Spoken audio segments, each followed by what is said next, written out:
Mujeres y hombres, so glad to be part of Packer Nation and hope you're having a good day.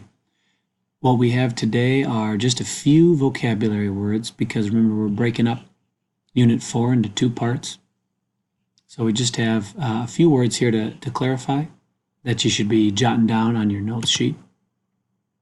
And the first one is kind of the key idea that's swirling around the United States of America from the middle of the 1800s on. And it's this word and this idea of secession. Some people thought it was a basic right, and some people thought it was against the Constitution. And it's this idea that you could officially leave, in this case, the United States of America, officially leave an organization or a group is to secede or to participate in secession. And Abraham Lincoln thought that the Constitution said that that was impossible, while other people thought it was a basic right of any state to leave the Union of the United States at any time. Now, as more and more Southerners began to threaten this idea of secession, as they felt slavery was being threatened, right?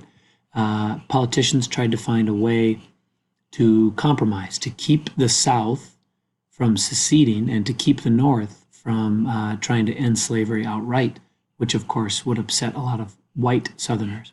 So we talked about this, the Compromise of 1850, just a summary of it. You could call it a set of laws that attempted to address the threats of secession by the South and the demands of abolition from others, right? That means ending slavery. And then while all this is going on and why this is continuing to become an issue is that the country keeps expanding, not just Texas, not just California, but really the western half of the United States, including Minnesota, begins to join as states. So that kind of stresses the political structure because every time a new state is added, the question is, will they be allowing slavery or not? Now, these two bullet points, I'm really just going to hope would be review for you. I'm not going to give you the answer. Obviously, this chart, which you can find on 308, is going to tell you something about the Compromise of 1850 that abolitionists, people against slavery, liked, and things in the Compromise that people who liked slavery liked about the Compromise of 1850. But we know this. We talked about it already. Compromise doesn't last, right? It's just a Band-Aid. It's just a short-term fix, and ultimately the South will secede. They will attempt to leave, and there'll be a war. Now, one interesting thing to note is there were 5 border states. You can see them here in light blue. They were 5 slave-holding states that remained part of the Union or the United States of America during the Civil War. Missouri, Delaware, Kentucky, West Virginia, and Maryland.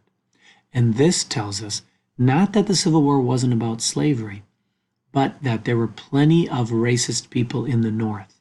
The South still left because they didn't think that Lincoln would protect slavery, right? And there were a lot of abolitionists in the North, but there were also plenty of racists in the North who just didn't agree that the South should leave. This word is a little bit of a review, and then we apply it, right? So remember, we have these two pictures of these two men because we have president of the national government, and we have, does anybody remember who this guy is? The governor of Minnesota, Tim Walz, because he's in charge of Minnesota. Donald Trump's in charge of the executive branch for the whole country. This means we have a federalist system where types of government share power. That part's a review. Now, how that relates to the study of Unit 4 is that when Southerners wanted, this is what they would say, states' rights, they would say, oh, the state should be stronger. Minnesota should be stronger than the national government. What they really meant is they wanted the right to keep and expand slavery. They thought if the states were allowed to pick, that they would continue to pick slavery and that that would be a strength. However, because they kept repeating states' rights over and over again, that idea actually made it hard for the Confederacy to implement plans. Because if an individual state didn't like a plan, they could just ignore it. And this is really hard during the war. If you're fighting a war, you need everybody on the same page. So federalism is our split between state and national governments, and Southerners really leaned into this argument to try to use it as a tool to protect slavery.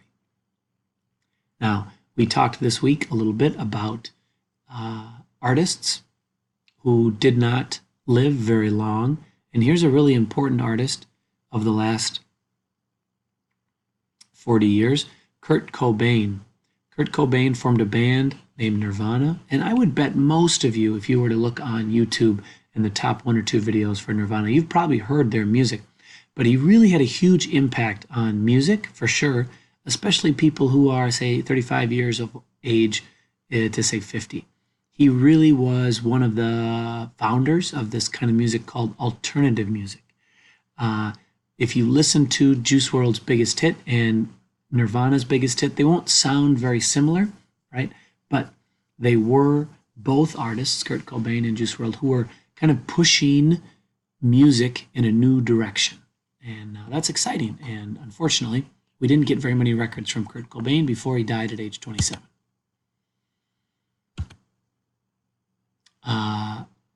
Just a brief review of the two sides in the Civil War. Obviously, the Union, sometimes called the United States. They had blue uniforms. They were sometimes called the Yankees. So it's a little bit confusing as we read because they'll use these words interchangeably. The United States, the Union, the Yankees. The capital, of course, we know is Washington, D.C. It still is today, but the part that's important for you to understand for the Civil War is Washington, D.C. is just across the Potomac River from Virginia, which what we mean by that is it's real close to the Confederacy. That's a big risk when your capital is so easily attacked by the enemy. The president, of course, was Abraham Lincoln, and we're going to learn that just like George Washington, he wasn't perfect. A lot of times we like to think about some of these great presidents as almost superheroes, but Lincoln was deeply flawed, struggled with mental illness, and made some really poor choices at times. And then, of course, it's important to note, as we mentioned earlier, there are lots of racist folks in the North. Not everyone in the North that was white was happy to see slavery end, but there were also lots of abolitionists. That meant there were lots of people in the North that were ready to see slavery wiped off the United States of America. The South, right, some of these names might be a little bit different, new for some of us, or a little bit fuzzy. So they were sometimes called the Confederacy, sometimes called the Rebels. They had gray uniforms. Their capital was Richmond, Virginia. You can see here this map shows how relatively close the two capitals were, which you wouldn't want. That's not ideal for either side. The president was this guy, Jefferson Davis. You can see the neck-beard game, probably even stronger than John C. Calhoun's. And as we talked about with the clips earlier in the week, absolutely the South was fighting to protect slavery. Even poor whites who didn't own slaves were still fighting to protect slavery. And that's it, folks. What you're going to do is you're going to use this information on a learning check, and don't hesitate to ask any questions if any of this was fuzzy. Thank you.